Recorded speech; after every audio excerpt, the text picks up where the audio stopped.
আসসালামু আলাইকুম। আপনার আইডিটা যদি হঠাৎ লক দেখায় এইরকম, তাহলে কিভাবে আনলক করবেন?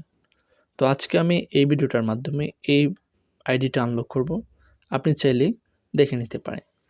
স্টার্ট সিকিউরিটি স্টেপে আমি ক্লিক করব। স্টার্ট সিকিউরিটি অপশনে যদি ক্লিক করি, দেন আমাকে নেক্সট পেজে নিয়ে যাবে। দেন এখানে আমাকে কিছুই করতে হবে না, নেক্সট অপশনে ক্লিক করব। তো আমাকে কি আইডেন্টিফাই দিবে একটু দেখি।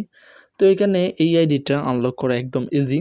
যেহেতু এইখানে ৩ টা ওয়ে দিছে, যেকোনো একটার মাধ্যমে আমাকে ওটিপিটা নিতে হবে।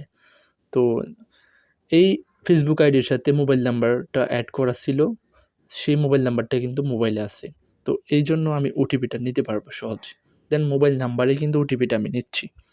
চাইলে ইমেইলেও আমি এই ওটিপিটা নিতে পারবো। তো আপনারা এই বিষয়টা একটু খেয়াল করবেন যে আপনার এখানে কি দেখাচ্ছে? কি ইমেইল ভেরিফাই দেখাচ্ছে?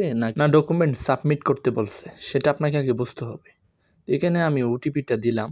যেহেতু এই আইডিতে ওটিপিটাই চাইছি, তো ওটিপিটা আমি বসাই দেব। এরপর নেক্সট অপশনে ক্লিক করব। তো নেক্সটে যদি ক্লিক করি, এরপর আমাকে এই পেজে নিয়ে আসলো যে এখানে কি দেখি। তো হ্যাঁ, এখানে secure your log in details, যেটা হচ্ছে আপনার লগ ইন ডিটেলসটা আমি এখান থেকে চাইতে পারি। তো এখান থেকে ইমেলটাও কিন্তু শো করছে।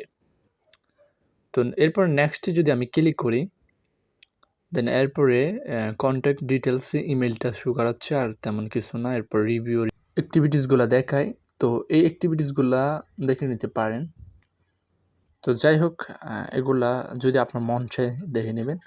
তো এটা এত গুরুত্বপূর্ণ না। বিষয়টা হচ্ছে এখানে ব্যাক অফ ফেসবুকে যাবেন। ব্যাক দিয়ে ফেসবুকে যাবেন।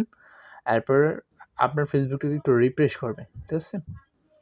রিফ্রেশ করার পর আপনার আইডিটা কিন্তু আনলক হয়ে যাবে। দেখতেই পাচ্ছেন ভিউয়ার্স, এই আইডিটা আনলক হয়ে গেছে।